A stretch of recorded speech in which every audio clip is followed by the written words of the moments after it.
what would you say to your 80-year-old self looking back? And you'd done everything you wanted to do, and you didn't probably have to work. Not work hard. Working hard's great, but. All right, what is up, Passion Seekers? Welcome back. Today I'm super excited. Got a special guest, Mikey Lee, owner of ML Events, DJ company, a pretty big DJ company too, right? Well, I mean, I personally, didn't want to take over the world when I first started, but so yeah, I'm staying humble. I'm staying humble with what I think it is, and still dreaming of what I think it can be. Yeah, cool. Yeah, no, I love that. So why DJ? Why'd you want to start out as a DJ? Well, I didn't. I actually, so many moons ago, I actually lived in Spain. I moved from England around about 18 years of age. I started looking for a place where I could entertain. I actually, before that, I went to musical theatre college.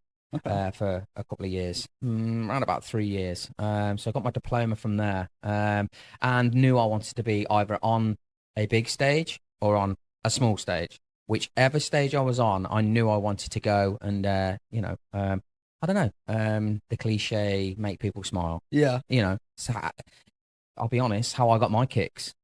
I mean, it's I'm making people smile, and I felt great. Yeah. Not because I made them smile, just because of the reaction I was getting from people. Yeah, you're like, this is good. Yeah, no, maybe, yeah. And then that sort of kickstarted the road to performing. So I started out as a singer. Yeah. Really? Yes. I started out as a singer. So when I sometimes DJ, sometimes I will surprise people and sing. So like Ed Sheeran style? Yeah, but I like to keep it like upbeat and party. Fair enough. So or whatever favorite songs you typically would play on a dance floor. One or two. If the crowd's right, if the bride and groom's right, I will. Or if the client's right, I will. I'll put out a little song, which always gets a great reaction. That would have got a great reaction. If I sing, I think I would clear a dance floor. Well, that's the thing. It's a fine line between actually trying to sing and karaoke. Yeah. Which as DJs, we don't really like that word, karaoke. Yeah, no. So I don't know if I've ever mentioned this on the podcast, but like my day job is a realtor, but also the weekend fun gig is being a DJ. And the karaoke request is I had people come up to me, hey, can we just do karaoke? I'm like, listen, no. I mean, why would, and it's hardly ever the actual bride and groom. I know we're going off on a tangent now, but I'm just, we will get back to it. But I mean, it's never the person that's booked you that asks. It's always someone else that thinks, oh, everyone's going to love my voice while this DJ is doing his thing. But, I mean, once or twice on a rare occasion, if it was the groom or the bride or whatever, sometimes give in to peer pressure, again, because I don't want to be the bad guy. We're not there to put frowns on people's faces, are we? So there's one time, total disclaimer on this one. So I have 3 mics, 2 mics that are live, and then 1 mic that is just broken. So you just give them that one. And if they're really pushy, I'll give them that one. I'm like, go sing your heart out. For the kids. Yeah. Well, what it is that when the kids want to do it, I give them the live one and then cut it off and tell them they've broke it. Which always, they never seem to bother me again for the rest of the evening. The face of all shock. So, I mean, so I went from singer to DJ because I sort of felt like I had no choice over here in America once I got here to change. There's so many talented people out here, so I mean, I tried to pick something.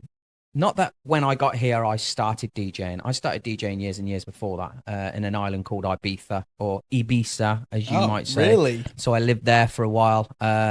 Yeah, man, I'm a Okay, so I'm the let's. original Gypsy King. You know. What? The only thing that comes to my mind is I took a pill and a pizza. Well, yeah, Avicii. So Yeah, he was there a lot actually, yeah, doing a freaking lot of the love clubs in Avicii. there. Yeah, I actually went to see Avicii when he did a club called Ushuaia, which was an open air club in Oh Ibiza. Now you can imagine it, it's on the main flight strip as well, where the flights are landing. What, 2 minutes from that club? gosh. So they are like touching distance. So when you're watching David Guetta or Avicii or Calvin Harris or whatnot in this club in Yeah. Ibiza, the flights are going over at the same time, and it is unbelievable. Oh I my mean, yeah, gosh. it's unbelievable. It's amazing. We can get into that. We can talk a bit about Yeah. Ibiza later on and my journey through that. Yeah, so I started off in a Spanish island called Tenerife. It's part of Okay. the Canary Islands. It was the Yeah. biggest one there, and it was sort of like Brits abroad, Okay. expats. Yeah. A lot of a lot of people moving from Scotland, Ireland, England, Hmm. and all around that way, and Wales, obviously. And so it was about 4 hour flight from my hometown, Coventry City in England. Yeah, so I started off there. I had a bar there called Mikey's. Oh, no way. Yeah, well, it was named after me. It was part owned with someone else, but we did a lot of Motown music, Okay. which over here in the South, and I didn't realize until I got here, is called shag music. Yeah. Yeah, so you can imagine that conversation when my my wife's mum and dad asked me to go to a shag fest, and I was like, Listen, "What is the going on here? the first These are time, forward." well, the first time I went over to my wife's parents' house. Now, my wife's parents, like my wife's, I guess my father-in-law, he's a pastor, and Oh, I is was he? like, yeah, Oh wow! yeah, small world, and Did I know that? I don't know. I Well, don't I do know. now. Go on. Now you know.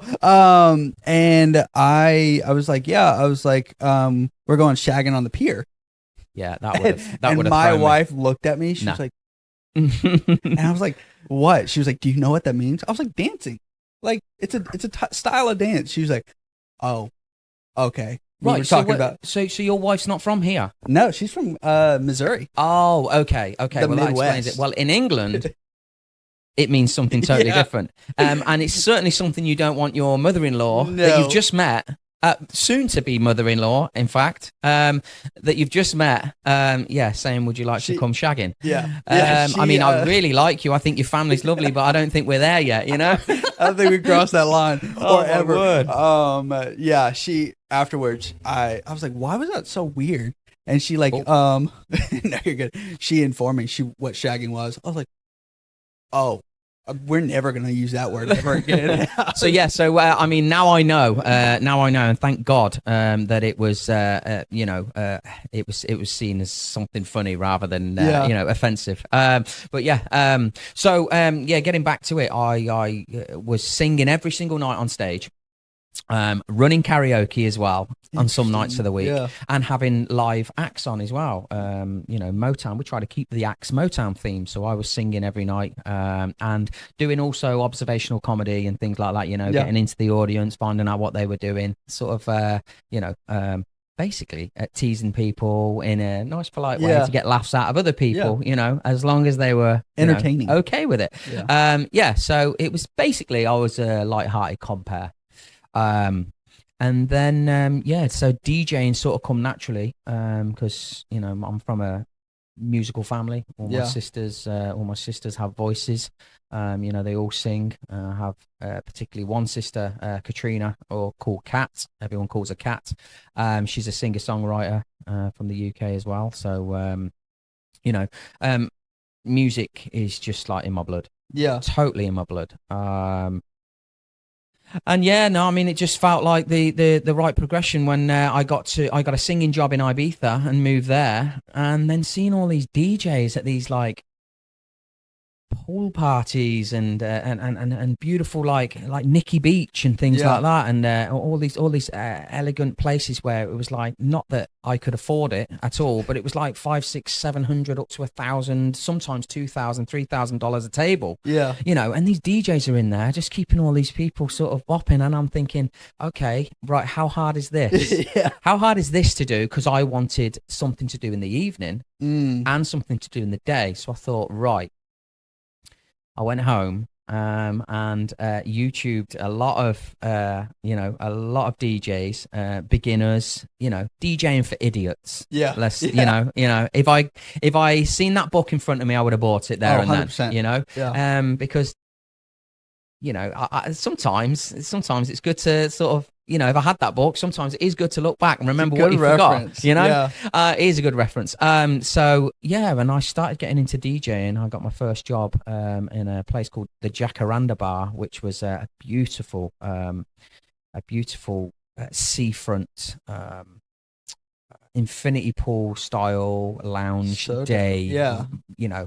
Vocal house chill out. Deep house type of vibe with fire throwers and stilt walkers and whatnot, and it was fantastic, man. You would have loved it.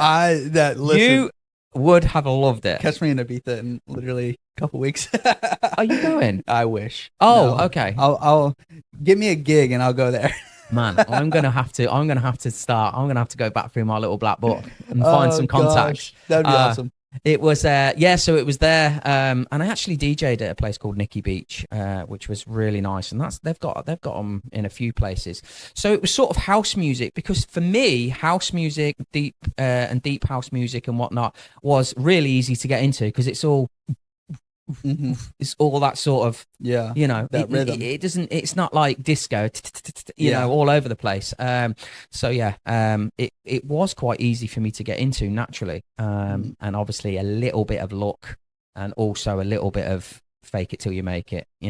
Listen, I believe fake it till you make it. There is nothing wrong with that. That'll be on my grave. There's nothing wrong with that. And I will tell my beautiful little daughter, who's one at the end of the month, I will tell her all of her life, if you're not sure what you're doing, fake it till you make it is not, it's not the worst way to go, No. Because you will get there. Yeah. If you fake it enough. Yes. And like the thing is, like, relating back this to real estate and everything, the confidence level, like when I have, real estate calls and stuff like that, having that confidence level of like fake it till you make it. Like I have no earthly idea what I'm doing, but I can tell you I'm going to be the best realtor that this person's going to have. But and people are not stupid, especially an audience and a crowd. Yeah. I mean, they can see right through you. I've always said, it can take the world to get a crowd on your side, but it can take a second to lose them, and then it's going to take you another world to get them back. Yeah, like unless you they're very forgiving, which is rare. It is rare. And relating it to DJing the dance floor, like, I mean, if you take so much time to build up this dance floor and you have a lot of energy on the dance floor, like when I was first learning, I used to take requests because I was like, I'll take requests, whatever. Yeah. And I would spend all this time building up the energy, and I'd play a request and it would literally just kill the dance floor like that. It was so much work, harder to get them back on the dance floor. Especially when they want it there and then, Yeah. And that's the only downside to sort of DJing and pleasing a crowd, is that you've got that fine line. Well, not really a downside, but there is a fine line between keeping your dance floor integrity and keeping what you do as a profession. Keeping things going, keeping that in the forefront of your mind while you're actually doing your job, because it is a job. It's a fun job. People don't think it's a job. Oh, you just press play. Okay, why? You have no idea that you just press play. You know what? I might start my own podcast called "You Just Press Play." So you just press play, because do you know how many Mm-hmm. Like even in I suppose even in real estate, you've just called up, there's a lot going on, there's a lot of back work, Yeah. there's a lot of stuff. I mean, the amount of energy I have to use throughout one gig when a dance floor opens, this is hours after a ceremony I've done, after a corporate event, or after whatever. As soon as that dance floor opens, the amount of energy you use. And if the DJ is literally just so monotone and exhausted and tired, not alone, I think all our work comes from unloading our equipment, if I had to guess. Well, you know what? Do you know what? So when people say to me at the start and at the end, okay, bless them. People in the South are amazing. They're so polite. Yeah. Okay. It's just a different vibe. I mean, we can go through this as well, but when I lived in California with Caitlin, God. I lived in Huntington Beach. You rolled your eyes, I'm telling you, it was awesome. I've been all over the place. Wait till we get onto when I worked on cruise ships. Oh my God. gosh, geez. I was never at home ever. I've found from everywhere I've lived that the Southern hospitality is not a joke. No, it's actually real. Yeah. Like, it really is. I've finally found a place to call second home. Yeah. I mean, it's my actual home, obviously, but not where I come from. But oh my gosh, they are like, I get waves in the morning from random people. Yeah, Hi, never hello. met. They Yeah, good stop me in morning. the street. Yeah. They say hello, and as soon as they hear my accent, that's it. It's licensed for you me won to. them I get over. away with murder, man. Yeah. And obviously we've gone off on another tangent, and I can't even remember what we were going on. But to be like, when someone comes up and asks for a request and things like that, you've also got that Southern hospitality where you can reflect it back at them as soon as they ask. If you haven't got it, it's easy just to say no. And anywhere else in the world, some DJs would probably ignore them. Yeah. I'm not joking, man. Some people some DJs would ignore them. And even hold up signs or whatever. No requests. I do welcome requests. But then it's, of course, my job and my profession. It's up to my professional opinion, to sift through them. Yeah, Them you're requests the professional. You're the one they hire. and find the right one that's going to fit. Yeah, and I love that you bring up just pushing buttons. Oh, there you go. Yes, you reminded me. Thank you. It cracks me up because I have in real estate, I get that all the time. Like, I got a guy right now. He wants to spend a good chunk of change on a house. Mm-hmm. He's like, "What's the point of you?" And one, it's like, it's really hard not to get offensive of that. Like, it's really hard to, like, from an outside looking in, it's really hard to look at a DJ and be like, "What do you do?" Like, because they don't know like that meme. Yeah. What do DJs actually do? Yeah. Do. And it's like perfect Soon example. shown them. Yeah. But it's like there's a sign. Like, we hear music differently than any other individual. Like, we hear the mix before. Really, like, you're listening to a song and you can, wow, this would sound really good with this. Agreed. And you can mix that in, and people don't, they're just not accustomed to it. And like with real estate, he was like, "What does a realtor do? Like, I can go find my own house on Zillow. I can go find, houses on this." I'm like, "Well, listen, if you want someone to just find your house and say, here you go, sign the contract here and disappear, that's not me." My work is behind the scenes. You typically won't ever see my work. Mm-hmm. You'll see that I got you to a house and I got you in a, nothing detrimental, and you didn't lose any money. You'll see that aspect. But like, you really won't see it. Well, if you're doing your job right, again, I think you can put this. You can put this to any job in the world, especially when you work sort of, freelance or on your own. Yeah. If you're doing your job right, they're not going to see any fires you're putting out in the background. Nor should they. Yeah. And pressing play or phoning up someone or whatnot should be the tip of the iceberg. Yeah. Of what, you're actually doing your job justice if someone asks you, weirdly, do you only just press play? Yeah. Because, they haven't got to, especially someone that's actually paid for your services, you haven't stressed them out with any questions. You've stressed them out with nothing other than, asking them what songs they want or what style of home they want or, what square footage they want. Like, talking about, like, good realtor or good DJ, like, perfect example, gig I had, God, what was it? Last week. last week, the planner just up and left. Oh, nice. Oh, that's Yeah, nice. yeah, Oh, no, I like it when that yeah. happens, because then we become the planners. Yes. And like, oh, if you hire like a cheap DJ, same like if you hire like a cheap realtor or don't want to pay the realtor, like the DJ would have said, "Man, not my problem. I just post buttons. I just control the dance floor." Whereas like this person paid me pretty well off, and I'm like, all right, well, I'm hired for a certain caliber, and I want to keep that. So like, I ended up becoming the planner. I ended up literally having to take over the entire wedding, and then the planner shows up at the end of the day and says, "How'd it go?" I'm like, "Huh? Yeah, Nice for you. Great. Thanks for your help." Yeah, and I'm like, you know, I will say when it comes to weddings, I think there's a few vendors out there that are unsung heroes and they don't get the credit they deserve. Planners being one of them. Yeah. I mean, okay, that was a different. I've experienced that once or twice, but it's normally, oh yeah, she's the planner, but it's a friend of the family who's also invited for the day, and you just sort of, as a DJ or whatever, yeah, you already know, but you didn't know. So yeah, I mean, so sometimes that's cool.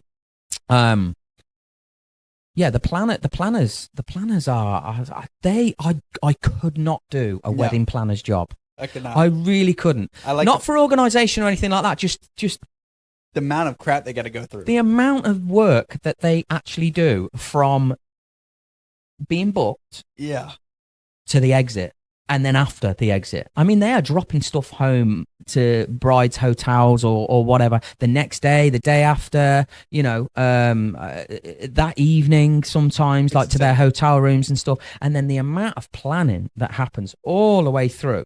I mean, I just couldn't do it. So hats off to all the planners out there. And that's a little, you can take that to the bank. Literally.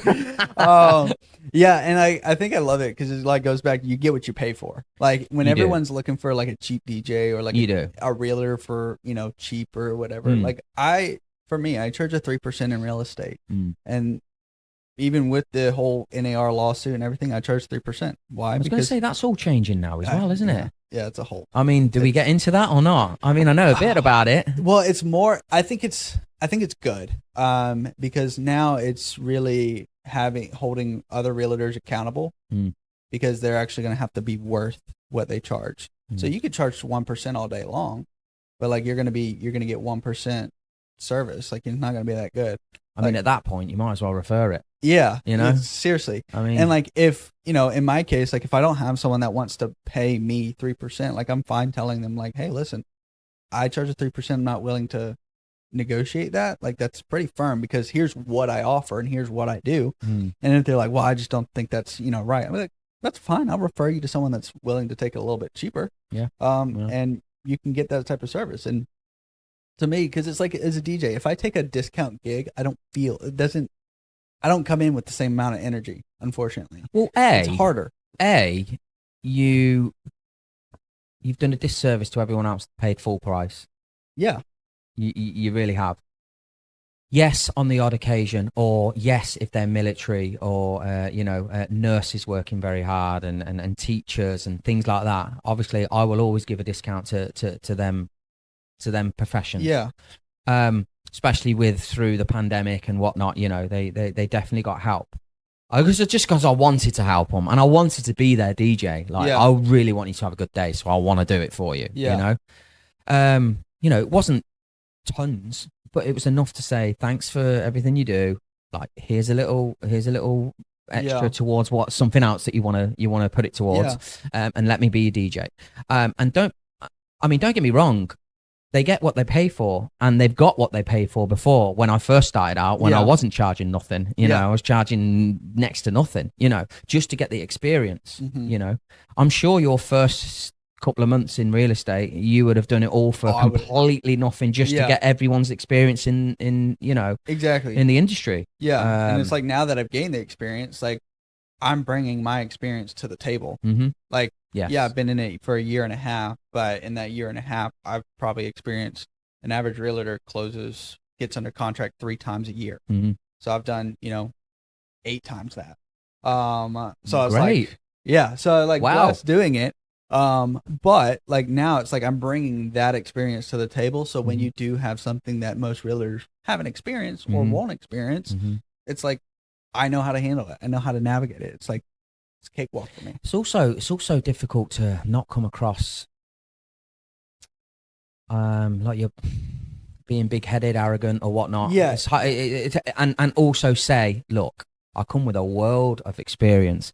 I also know not what to do. As in, I've already made my mistakes. Exactly. So I'm not going to make them with you. Yeah. You know, I know how to get around. I know how to navigate around a mistake. I know how to keep, like I said before, I know how to keep fires out in the background, and you don't need to worry about any. Let me worry about all that. Contract and close. That's what I mean. Yeah. As far as they're concerned, sign, close, done. Yeah. You got a house, amazing. My real estate agent was amazing. You know, same with DJing. It's so similar. So isn't it? Yeah, it's really funny. It's now seeing it. I mean, because like I've never thought about that before. I really haven't either until this conversation. And I mean, honestly, like, I think you hit it on the head. Is like trying not to be big headed or arrogant with these consultations and these calls.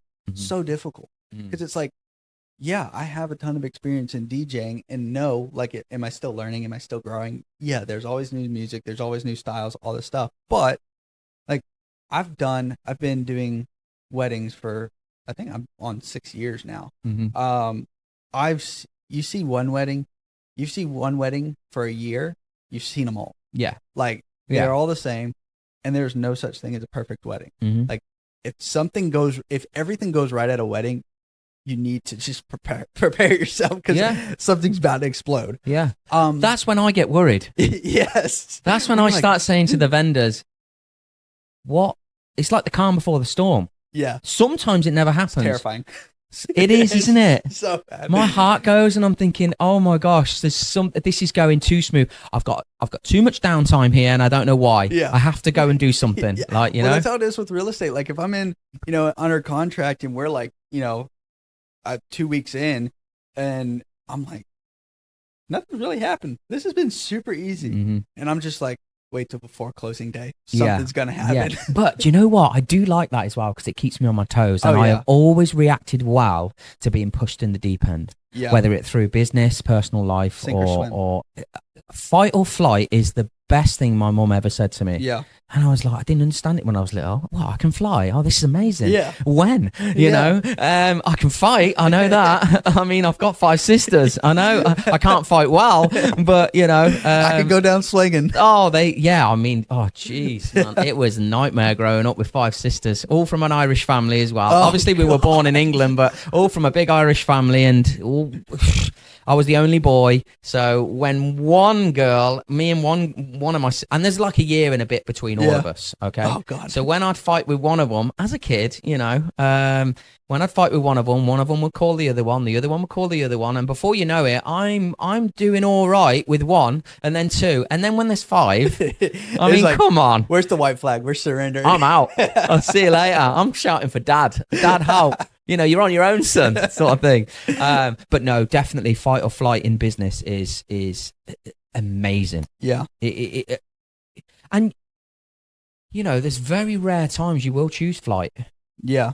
Flight's really to protect yourself. Yeah. When you're outnumbered, when fight is to protect yourself as well, but there's a different kind of fight in business. It's fight to become something. It's fight to become successful.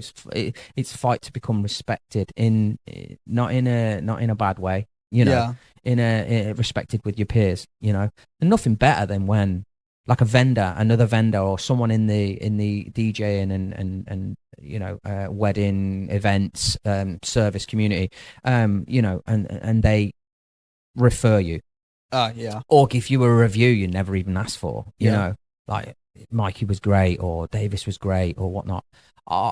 It just brings that. I mean, it just makes. I mean, it makes me want to like do even better. It really does. It makes me want to do even better. Yes, you're very, very happy for it.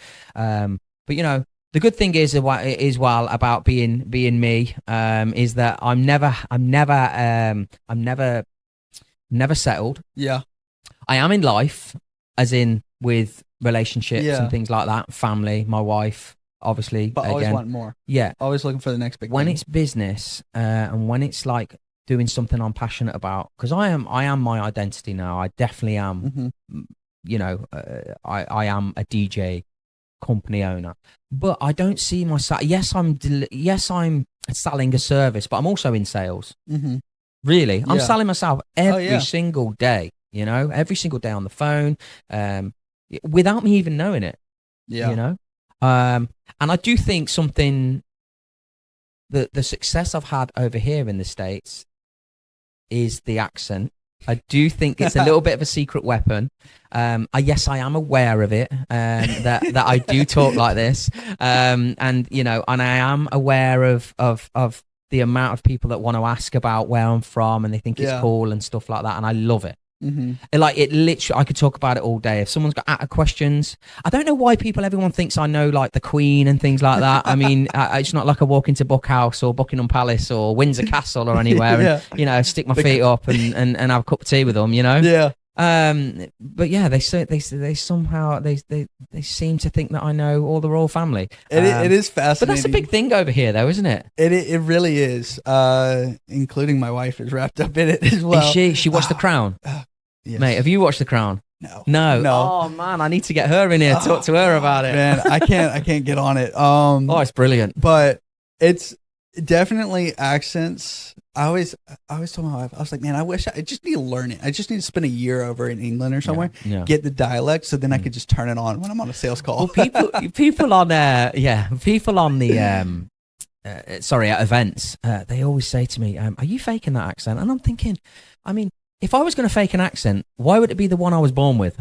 I mean, no, of course I'm not faking it. But yeah, I can go that little. Also, as well, when I'm on the microphone, I can go that extra, that tiny little bit extra that you guys probably can't. Yeah. With cheekiness. You know, again, at the right time when it's called for. Depending on client, depending on crowd, depending on, you know, who's there. Yeah, I can go that little bit. I can push the boundaries with this accent, because it's normally, I'd say 99.9% of the time, it is seen as like a positive thing. Yeah. I was watching The Comedian. It was like, you know, when Southerners go over to England, what they really sound like. Especially on July 4th over here, actually. Yeah. I do. I can't even, I mean, I do leave the house, but oh my gosh, you guys let me have it. July 4th is a day just to find Mikey, wherever he is, call him up and say, ha, you know? Oh my that is the greatest thing. It is, man. I'm telling you now, July 4th. It's one of my favorite days over here, because obviously all the fireworks and stuff, and I don't get to celebrate over here the 5th of November. Mm-hmm. I actually do now, because that's my wedding day. But the 5th of November in England is Guy Fawkes night. It's when a young man he tunneled under the Houses of Parliament, filled it with gunpowder many years ago, hundreds of years ago. He's called Guy Fawkes, and tried to blow up the Houses of Parliament with all of the government body in there, you know, to cause chaos. He got caught. And then we always celebrate with fireworks on the 5th of November. That's the saying, remember the 5th of November. We get to put, we make out of like old clothes and stuff and straw and hay, we make a man, okay, put a hat on his head, and we put it on top of a huge big bonfire. A big fire. Yeah, that we're making for literally some places like castles and places that do huge firework displays on the 5th of November. They are building these bonfires for weeks. They are absolutely huge. They're like, you know, houses high. And then we set them alight and we put the Guy Fawkes on it. It's basically, you know, we're burning Guy Fawkes, which is actually quite messed up when I'm thinking about it. Because, you know, kids go to these things. So it's like, you know, Did you know about? I did not know about that. Yeah. So that is basically our equivalent of the 4th of July. Interesting. When it comes to fireworks. Interesting. And having an exciting night like that. Yeah. I know, if you really think about the history of the, like, you know, holidays, especially in America, you think back, you're like, wow, this is really morbid. Why are we selling? Like, I understand, it's great to celebrate, like go America, but like, boy, it was morbid to get here. I mean, it was, yeah, and it's weird now, just saying that, like, I'm aware I'm being filmed saying this, but you guys celebrate independence once a year, and we celebrate burning a man. What is that about? Welcome to America. Oh, yeah. I mean, America, is that what you say? Hashtag. Mega. Oh, gosh. We won't get into that. Oh. God, freaking love it. No, that's crazy though. God, Yeah. 5th of November. Interesting. Yeah. Well, I'm going to call you next 4th. Do it, man. Do it, man. I'll listen to the abuse and then hang up. I actually, do you know what? I say, well done. Fair play. I mean, you know, I'd be firing off fireworks as well. Yeah. You know, if I got rid of the British. But I did it the opposite way. I walked away from them. Yeah. That was your flea. You're like, I'm outnumbered. Yeah. And the more they drink through the day, the more I get it. The more I get it on the 4th of July, which, you know, it's the least I can do is take that on the chin for you guys. Freaking love it. Yeah. Well, I mean, why did you leave? I mean, so you went to Spain, and you went to Spain to kind of get into entertainment and stuff like that, and then you went to Ibiza, and you were there, and then you went to the West Coast, and you were on a cruise, right? So what happened was I went for a job. So I did a little bit of DJing, obviously, before I went for this job. Again, this is where faking, fake it till you make it comes in. Have the foundation, but now, I had the beat matching down. In fact, my mum and dad, because I had to move back in with my parents for a couple of months until I got back on my feet. Once I got back from like the Canary Islands and stuff.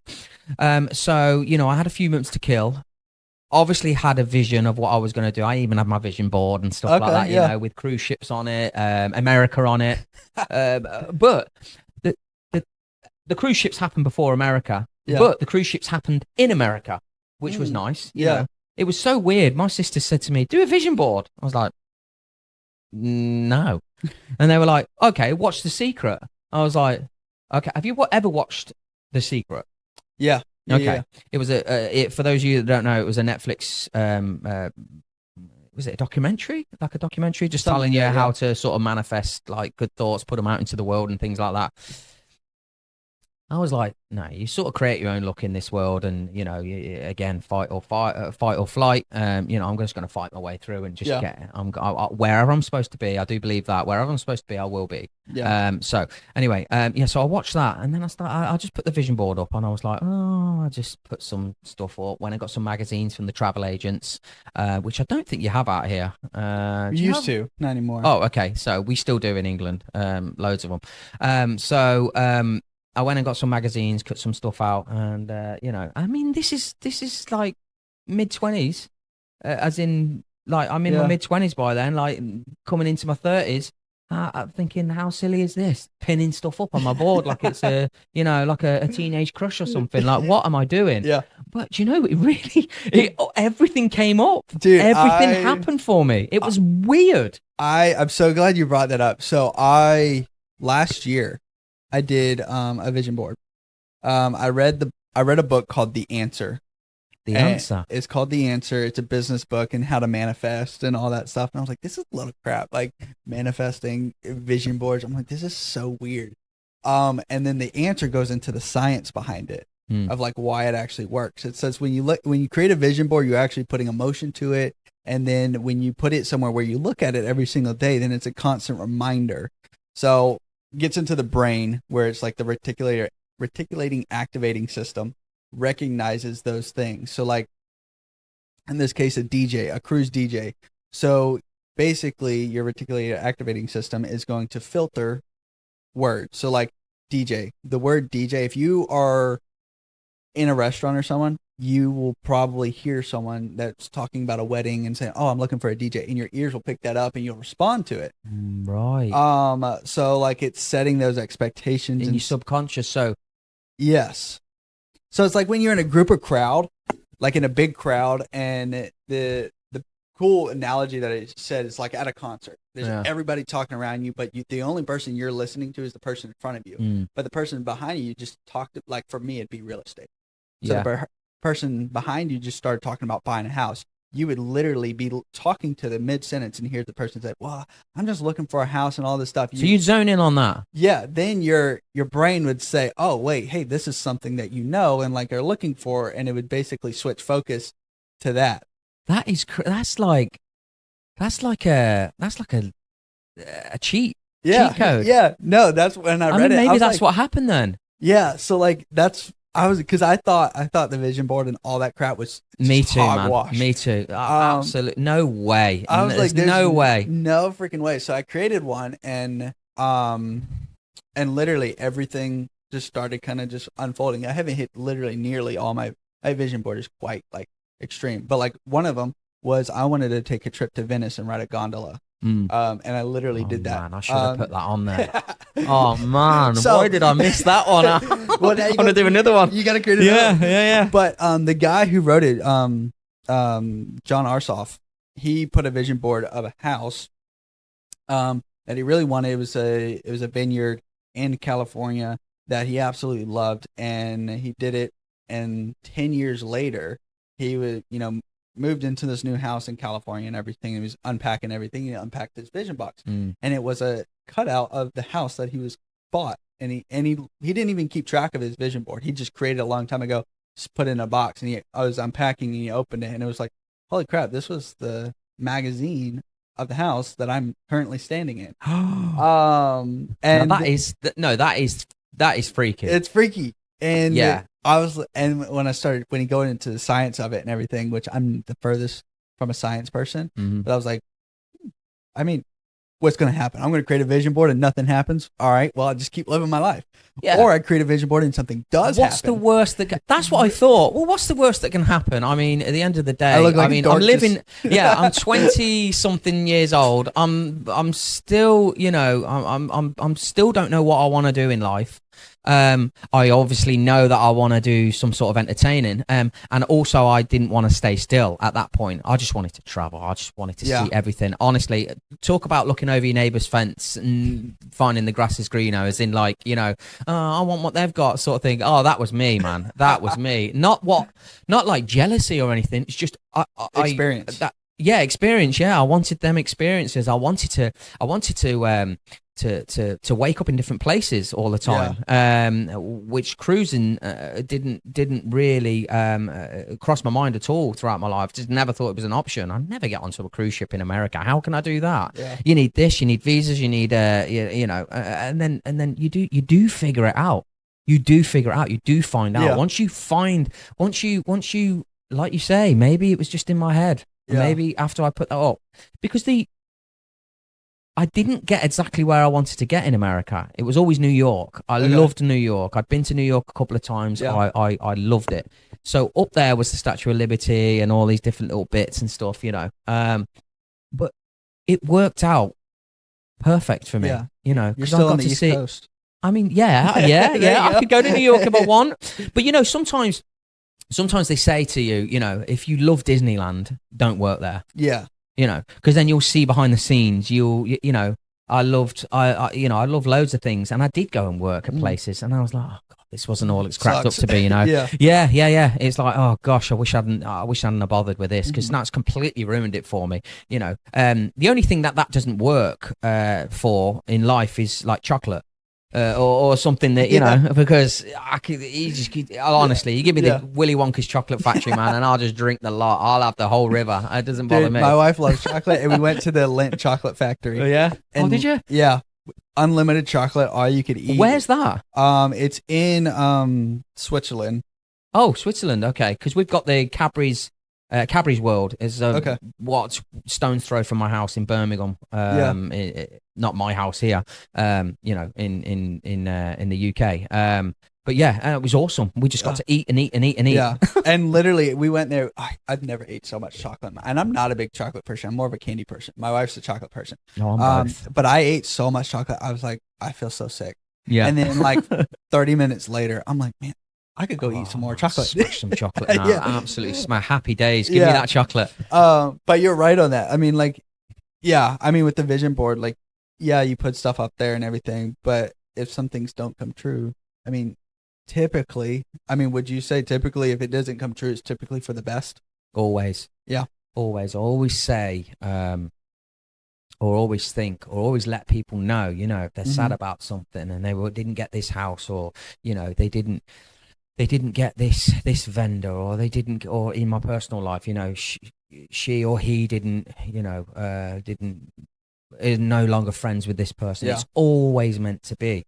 Yeah. You know, it's weird. I do contradict myself a lot, and I'm a little bit of a hypocrite because, you know, I never listen to my own advice, but I always give good advice to other people. But maybe I do listen to my own advice. I just don't know I'm listening. Yeah. I'm just not listening hard enough, you know? Well, you just made the mistake to give the advice of what not to do. I give the advice and then I walk away and go, Mikey, why don't you stop giving advice? I mean, give advice, but why don't you do what you've just give? The advice you've just given, why don't you put that into practice? You know? I know, it is always the hardest Why thing.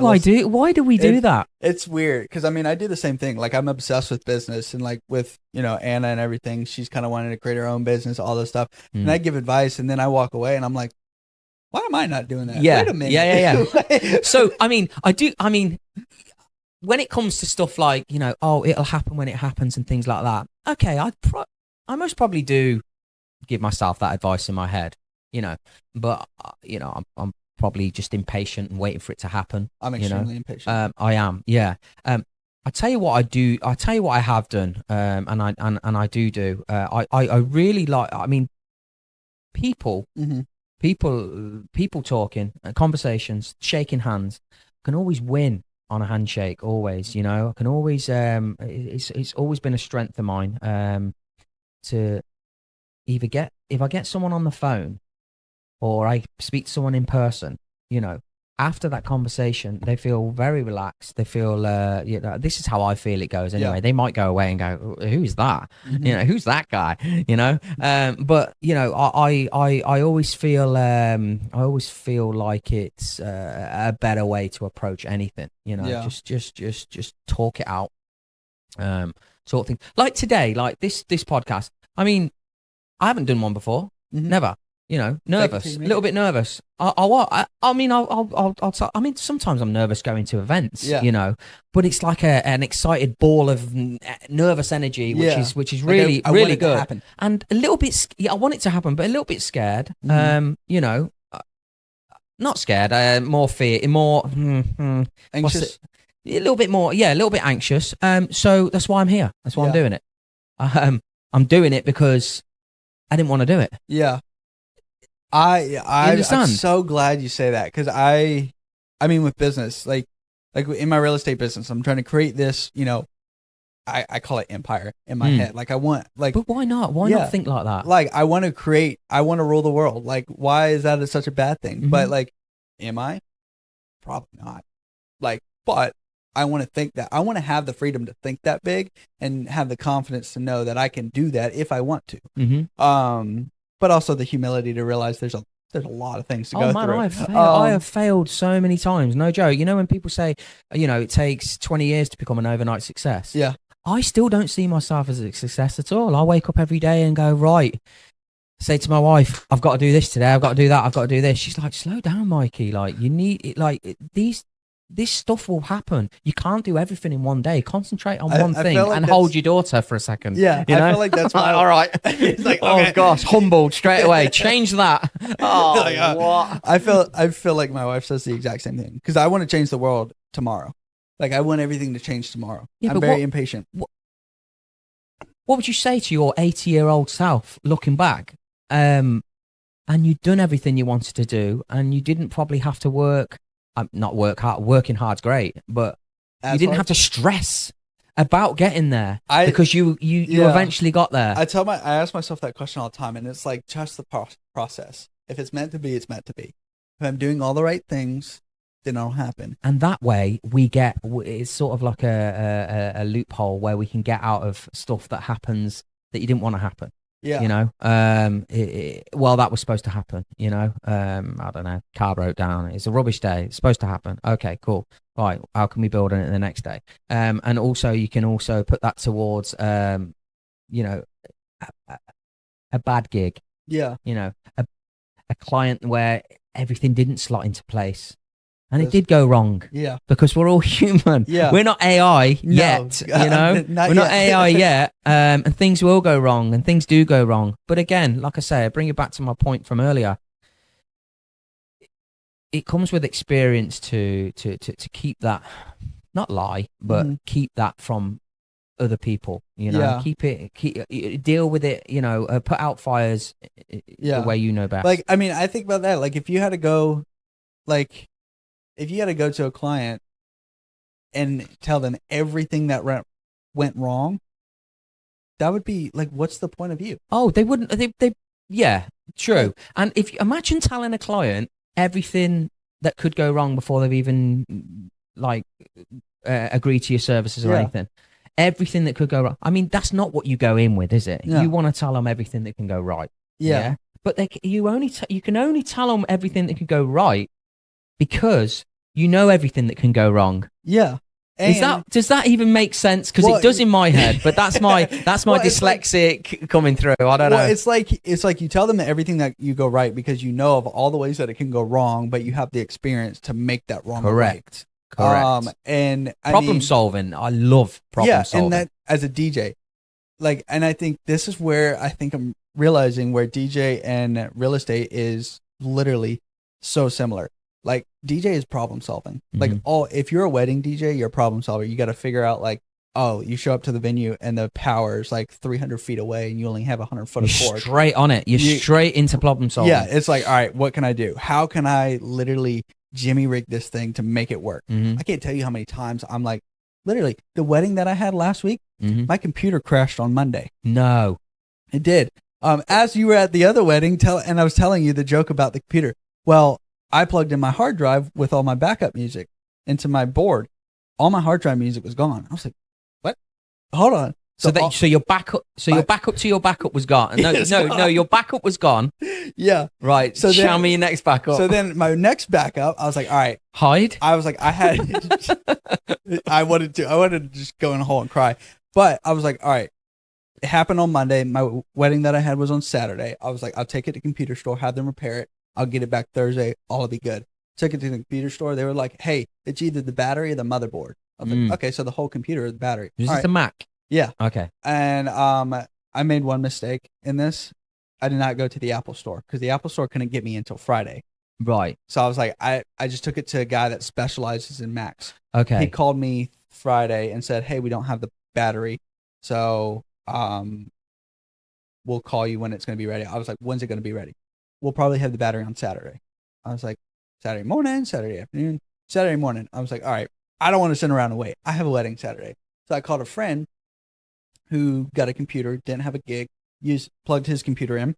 And I didn't have time to test anything out until the day of the wedding. Packed up everything, set everything up, plugged his computer in. His computer didn't work with my board. And I was like, oh, of course not. Yeah. Well, so like they would have different drivers and things like that. So I could downloaded the driver for the thing for my still didn't work. Still didn't work. I'm like, what in the world? And then I don't have my music. I don't have my computer. I just have my board. So then you might have to update the firewall on the actual controller, no? Yeah. So I was trying to update the firewall. And that's a pain because you're like, oh, I forgot the buttons. I haven't done it in a year or 3 years or whatever. Sometimes you don't have to. I'm sitting at the wedding, drenched in sweat because it's like 100 degrees outside, no cover, nothing. And trying to download all this, hooked up to my thing, nothing worked. I did everything under God's great green creation to make it, nothing work. Is this at the South 40? No, this was the one before. Yeah, the one at South 40 went great. Okay, yeah, no, I know. I actually spoke to the parents, and they, because when I got to the gig to pick up the photo booth from the attendant, they were like, mate, that one was fun. They were all over Davis. They were like, he is amazing. It was fun. I was so everything happy. worked. Everything worked. Yeah. This time, nothing freaking worked, and I was beating my head. So, I still had like 3 hours before the dance floor started. So I'm still like just trying to work everything out. But I have a hard drive that my buddy gave me because he keeps all of his music on a hard drive and just plugs it in when he goes. I keep all mine on my computer. Yeah. And have a backup hard drive. Yeah, correct. Yeah. Me too. So I plugged it in. All of his music, I was like, it's all like for clubs. Like there was nothing for weddings. I was like, this is going to be tragic. Like I'm sitting here, I'm like trying to find all. It's like, I mean, it's a couple. I mean, it's close to a terabyte of music. Yeah. A lot of freaking music, a lot of Thousands and different thousands, gigs, yeah. and I'm like, it's not my organization. It's in there's 50 different folders, so I'm like filtering through. So ended up doing all that stuff. I went up the age-old trick. I pulled up Spotify and created like I always have. That's my backup to my backup to my backup. This is plan Z. I've gone through everything. Mate, and if there's more to the alphabet, Spotify at a wedding, ladies and gentlemen, is plan. There's not even a letter for it. Oh God, it's you never want to, but I know most of the music that I'll play during a wedding, and I create a playlist of that. So like I literally just hit play. So like if my computer crashes at a wedding, I can just hit play, keep the wedding going. They'll never know. So I was literally DJing off the hard drive because I could plug the hard drive into my board and pull music from that, but nothing was analyzed. So I didn't know the BPMs. I didn't. Oh my! So they were analyzing on the fly straight as soon as you dragged and dropped in. It wouldn't analyze because I had not at all. I would have to add it to a software, analyze all that software, and then do that. So I was having to do it from ear.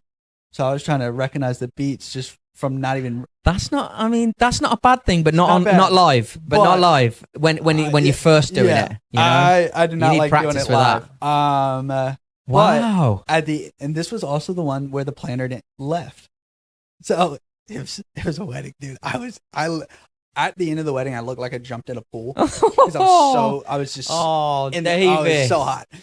You should have called me, man. I would have laughed. And then afterwards, to say all that, this is like where the flight or flight and the problem solving kind of relates to real estate. After that, I went over to the bride, and I said, "Hey, listen, how was everything? How'd you like everything?" She was like, "Oh my God," she was like, "You were the best. Like, thank you so fucking much for a reason, man."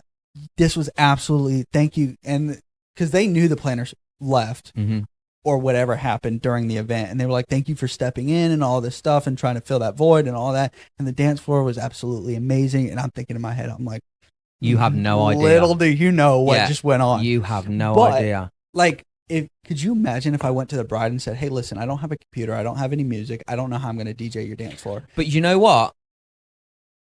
That's where your professionalism. Yeah.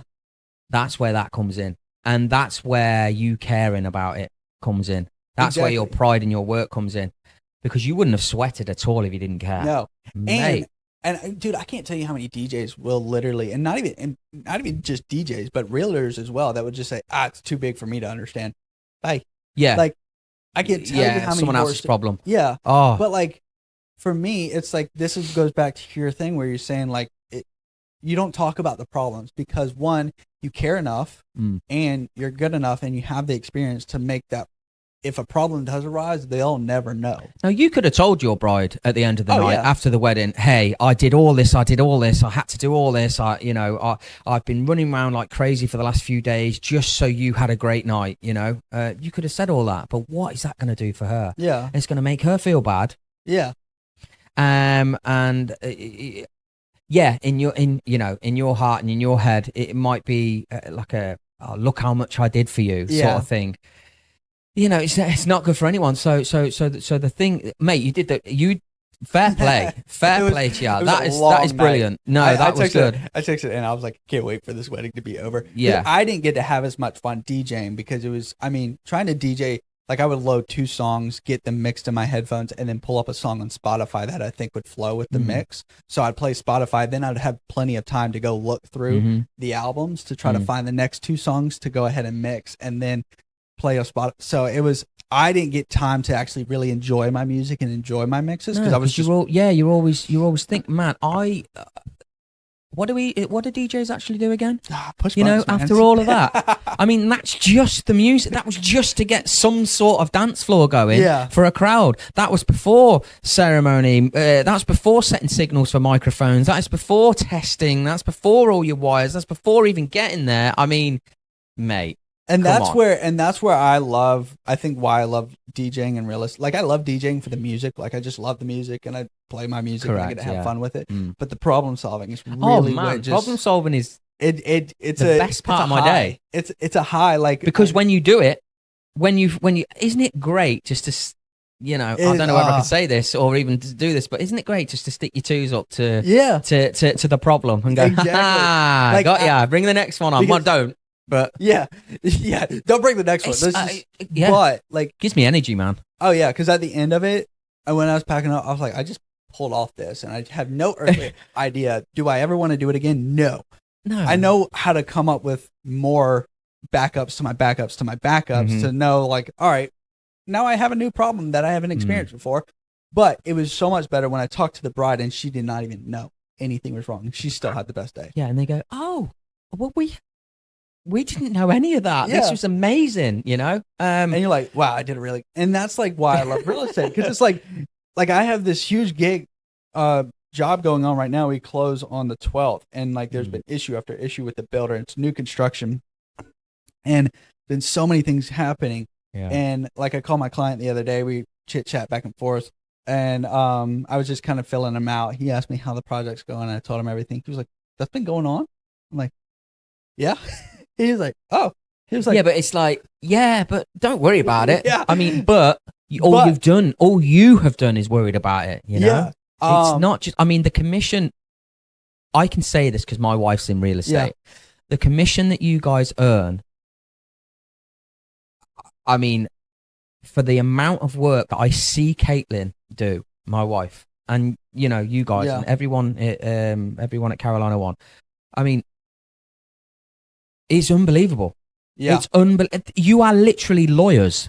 Like you actually, I mean, you're not lawyers, but the paperwork, the back and forth. I mean, someone could walk into, you know, 20 houses through the year, and you still haven't made a penny. But you're still there. Every time, no, come wind, rain, or snow, they're showing them through the door, making sure they're happy. This, that, and the other, doing FaceTime calls, doing this, doing that. It's crazy. It's crazy. Insane. And I think that's why I created this podcast, because it's like, it's my passion. So like, if I did show 20 houses, like, and didn't get a paycheck from it, I wouldn't be upset. I would be upset because I lost, I lost that opportunity. Because obviously my wife likes to eat and, shop. So, there's that. Yeah. But I had fun doing it. Like this podcast, I don't get paid from it. Would I love to get paid from it? Yeah, you probably lose, but you lose money doing this podcast. I lose money doing this, but do I enjoy it and do I have fun with it and do I hope everybody else gets? Yes, and it's my passion. It's what I love doing, and DJing, like I love doing it. That's kind of taken more. I've stepped back from that quite a bit, from what I used to do. But I still love doing it. Like I do it because it's fun. Like, see, I've made it my full-time. My full-time job, and have done now for 10 years plus 15 years. I wouldn't do it if I didn't love it. But then again, like I say, it's the other aspects of DJing as well. It's the cliche, talking to people and whatnot. That's all great, and getting a crowd with their hands in the air, and then the oohs and ahs. The oohs and ahs there is no feeling like it when you have surprised a whole group of people on the dance floor with the next song that they didn't have a clue was coming, and they all react at the same time. Like, this guy's a magician. How has he just flipped from this to that, and we're all still loving it. I mean, again, we've made our mistakes. In the early years, we probably chose the wrong song years and years ago. That didn't. But we've gone and then chose the next wrong song and the next wrong song, and then it just clicks. It's like playing guitar or piano or whatever. Once you get it, it just something clicks. And when the crowd is feeding off, like when the crowd is giving off a lot of energy, I'm feeding into that. My mixes are 10 times better. It's like I've drank like 4 Red Bulls or something. I'm like, this is awesome. I have to keep my composure. I'm more excited than they are. When you do a good mix. Oh man. My favorite, and it's literally a high. I think I do it every single wedding just for my own self gratification. That feeling is No Hands. Everybody loves No Hands by Waka Flocka. Everybody knows the intro, everything. So like, do you start with the intro, or do you have because it's Get Away and Move It, but do you have like an intro, like a beat intro, or do you just start boom? So like, where it says listen to the track, Mhm. So I don't have an intro. I literally, my key point is listen to the track. Okay. So I'll be playing a hype song like Lose Control by Missy Elliott. So it's kind of like that kind of twerk music is what I call it. And that song will end, and I'll let the song end, no mix, nothing, and it just goes silent. Do you know what? Now, for me, that was against everything. Like stopping a track and starting a new one goes against every grain of a DJ because they're supposed to be beat matching. But you know what? Sometimes that is the only way to go. And I learned that, not the hard way, but I learned that in time. Hang on. This will work. You have to trust that process. Have some trust in yourself. Because the first time I did it, I was like, all right, I'm going to do this. And that's also the other thing I love about DJing, because it relies on risk. You have to be willing to risk the dance floor or risk looking like you're an idiot. Yeah. You do. Like, same with, realtor. I have to risk. I'm fixing to call this dude I've never talked to, and I'm cold calling or whatever. About to risk looking like an idiot, but you know what? Risk it. So like with this, I was like, all right, you just gotta let it die out. And I was like, I don't know how long I'm gonna let it die out. And in my head, I was like, let it die out until you're uncomfortable. I was like, okay. And it does get and seconds become minutes, minutes become hours. I'm telling you now, it is like, yeah. So I let the song run out, and literally, it wasn't even a second, dude. It was like half of a second. But felt longer. Everyone stared at me. I was like, yeah. Oh God. I was like, hold it. Try this one next. Try this one next. When you do that next, try this one. Let it go out. Wait until everyone looks at you. Call the bride over. Come here. In front of everyone on your microphone. Press that. Just say it on the mic. Just press play. Bang. And then he goes, listen to this. Trust me. Have some confidence in it. Or pull someone over, or whoever, nan, grand for anyone that shouldn't be behind the DJ booth, pull them down, let them press play and crack on with your night. Obviously, don't do that break again. I mean, I wouldn't suggest doing that break again. That's a one-time deal. And it doesn't happen every wedding, but there's sometimes it is called for it, and it works. Because I know some of the groups that I would have done that with, it would have just, the whole place would have erupted. But like, you sit in that uncomfortable, you're like, oh my god, they're staring at me. Yeah. And then you hit play, and it says listen to the track. Everybody goes, oh yeah, and that's what I'm saying. Oh god, that's what I'm saying. It's awesome. It's like the room goes fisheye for a minute. Yeah, like everyone's like looking at you, and then like, bang. Or you can scratch into it. Yeah, give it a little baby scratch and let it go. So I did. Let's see. So I scratched one time. I'm awful at scratching. I've know that about myself. It's not easy, man. It's not easy. No. I mean, I'm still learning. Not my forte. I'm still learning. Do you know what? It's not my forte. I don't think it's many people's fortes. It's hard. It's hard thing. It's a hard thing. It's a hard trick. You got to be that old school DJ on the actual vinyl records. and stuff like that. But you can do them obviously on the controllers and stuff. I do as much. Well, I mean, I do it when it's appropriate and I do it when it's needed. I'm definitely not like a scratcher every single track, but there's some DJs out there, like club DJs and stuff. Their scratching's awesome. Yeah, I've heard some great scratches. A good friend of mine, that's all he does is scratch, and I'm like. And then I go to my CDJ and I'm trying to scratch. I'm like, oh god, I know, because people are expecting it because you're a DJ, but B, it just sounds cool. Yeah, it's just cool. I mean, it's just like a next level. But my favorite is like, Tequila, like a really good song that has a stop in it where it says like tequila and then it stops right before. What tequila is in? Yeah. Really? Yeah. Okay. So like I played around with it one time where it says it builds up and then it's right before it says tequila and it has that like half second pause. Yeah. So like I'll have no hands by Waka Flocka on there and I'll hit play and I'll jump over to note where it says listen to the track and then I'll go back and it says tequila and then it starts again. Oh, that's nice. Everybody's like, that's what? nice. What? Well, they're the little surprises, and also that's just putting your personality into it. That's you playing tricks on the crowd and working on how you want them, as in like bringing them to different places. The things that surprising people is the best way to go. Where they stop rather than just have to like take a second. Next song, bringing it all the way to the end. I mean, some songs, yes, they are cool. You know, some songs call for the whole song, just because everyone knows them. They're big sing-along songs or whatnot. They're huge wedding sing-along songs or whatnot. But some songs, you know, if you do make a mistake with a song, because we do, you know, we all do. There's not one DJ in the planet that doesn't make a mistake at a live event when they're mixing completely live, and let's just say they haven't been given tons and tons of suggestions and songs from the bride and groom prior. They've only been given a couple, so you've got to use you got to work out what the crowd want. That's where you got to rely on your instincts. You will make the odd mistake, but the good thing is about DJing is that we can get out of it quick.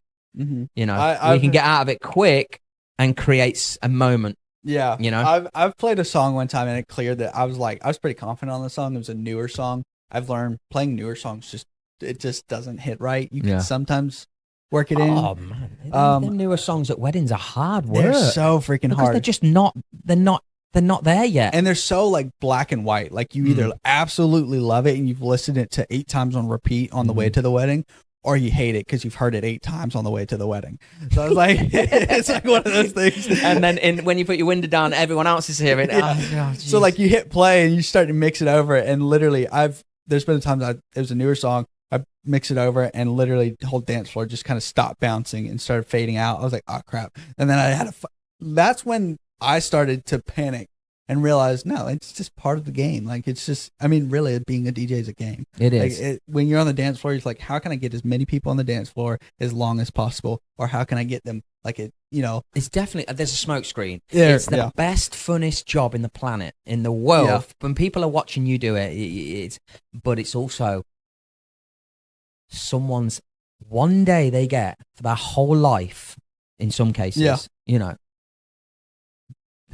it hasn't been a year that they've been planning this. It's been since they were old enough to know that one day they're going to get Charming married. or whatnot, you know, is going to come and sweep them off their feet, and they will be married in front of all their friends and people they love. And when it comes to that, when you think of it that way, it's very stressful. It's a very stressful thing for vendors to do. Every wedding, I'm stressed. Every single wedding, I carry a lot of weight to it. And then it's like with, I relate everything back to real estate. But like with real estate, I'm terrified with my first initial contact with my client, telling them how much I charge like every single time. Because I know like 3% is not like, it's not just like $5. No, like, that's a lot of money that I'm asking for. So I'm always nervous because I know what I'm asking for, but I also know what I'm offering.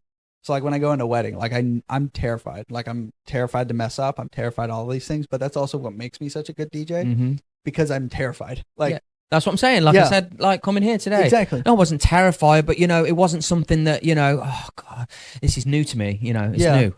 But after doing this now, I want to go home and, you know, build my own studio and go and do a podcast. Yeah. You know what I mean? And maybe have you on it. Just push buttons. You know what I mean? And just push buttons. What was I going to call it? Y'all have to comment. Yeah, let us know. I can't remember now, but we'll come up with some stuff later.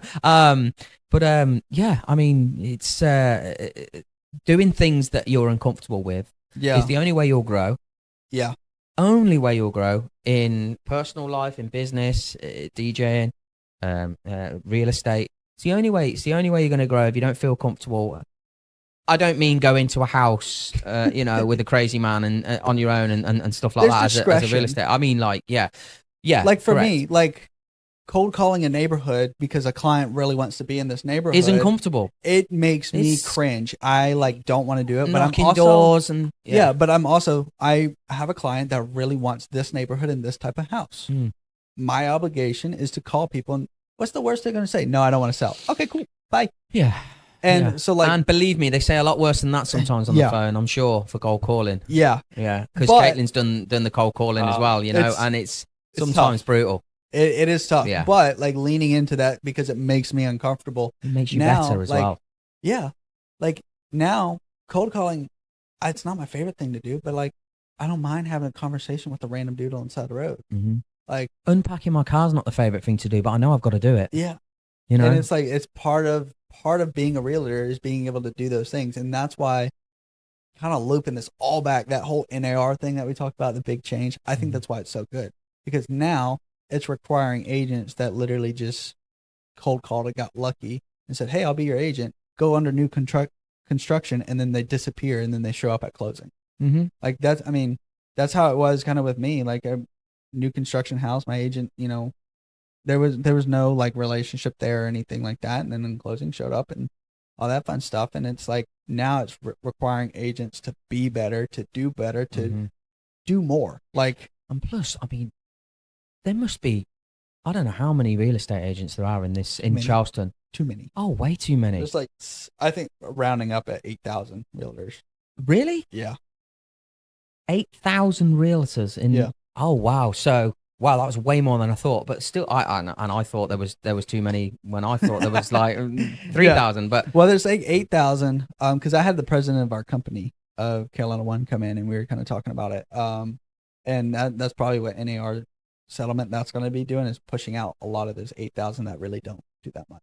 Right. Okay. Yeah, because I mean, there's a lot of good agents out there. There's also a lot of bad agents. Yeah. And before, as a buyer, you just pick an agent who has a pulse, and you don't really think about, like, you're just like, oh yeah, you're an agent, you're licensed. Okay, cool. Find me a house. That one's awake. Yeah. Let's just have him. They answer my phone. Cool. Yeah. But now it's like, now you're actually going to be possibly paying that person 3%. So it's like, well, you didn't do X, Y, and Z, and I don't really want because that's fresh in the business right now, isn't it? Yeah, it's like it's sort of. So when you came in to work the morning it got released or whatnot, what was people like? I bet they were like, were they happy with it, or were they like, I think I'm confused? rare. I think a lot of people are really displeased with it. Really? I think a lot of agents are. A lot of agents are scared. I think there's a few people that really like it that I've talked to.